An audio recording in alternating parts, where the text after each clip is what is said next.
मैंने कहा परंपराओं की रक्षा मत करो, मर्यादाओं की रक्षा करो, सत्य की रक्षा करो। वो परंपराओं के बोझ तले दबते चले जा रहे हैं कि पहले होता था आज भी होगा।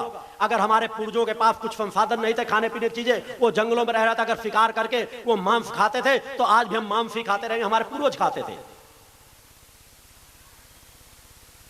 क्योंकि समाज में हर पल अज्ञानी रहे। समाज में अगर किसी ने अज्ञानता में, आज अगर अभी सूर्य ग्रहण में अगर बात ले लूं, अभी सूर्य ग्रहण हुआ जब, तो सूर्य ग्रहण में मंदिरों के दरवाजे बंद कर दिए गए, सूतक काल लगा है।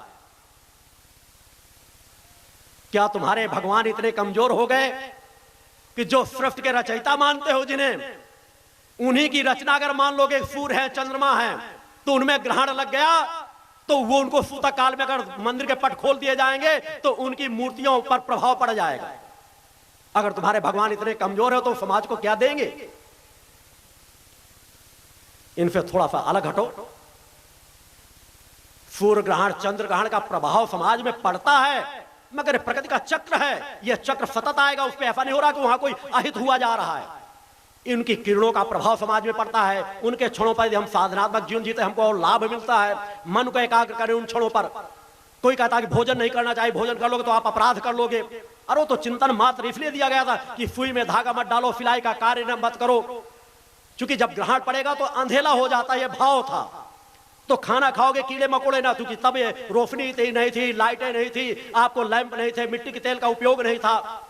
लोग मजबूरी में कि अंधकार हो जाएगा अगर ग्रहण जब पड़ता है, तो उस समय अगर आप खाने खाओगे तो कीड़े मकोड़े पड़ जाएंगे। पहले चिंतन रहता था, सूर्यास्त के पहले लोग भोजन कर लेते थे।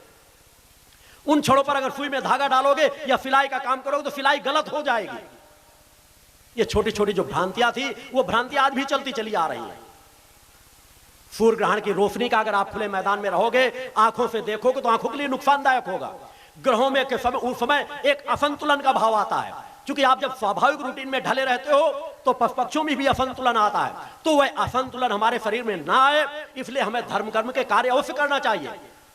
हम मंदिर में जाके और आरती करें, उस समय मंदिर में जाके मंत्र जाप करें। मेरे यहां दुर्गा चालीसा का अखंड पाठ चलता रहता है। मैंने कहा और पूजा पाठ करो, मगर उसको बंद करने की जरूरत नहीं। ऐसा नहीं कि हम सूतक काल खत्म हुआ अब हम स्नान करें। मैंने कहा कोई स्नान करने की जरूरत नहीं है।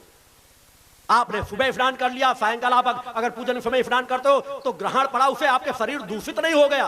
आप मन को शुद्ध रखो, सफाई पर ध्यान दो, इससे कोई अहित नहीं हो जाता है।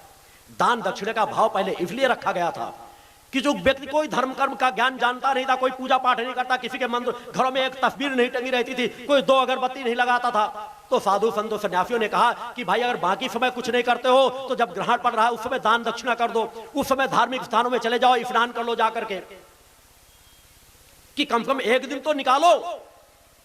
आज तो समाज को ज्ञान है, समाज नित्य आरती पूजन करता है, सतमार्ग में चल रहा है, उसे ज्यादा परेशान होने की जरूरत नहीं रहती।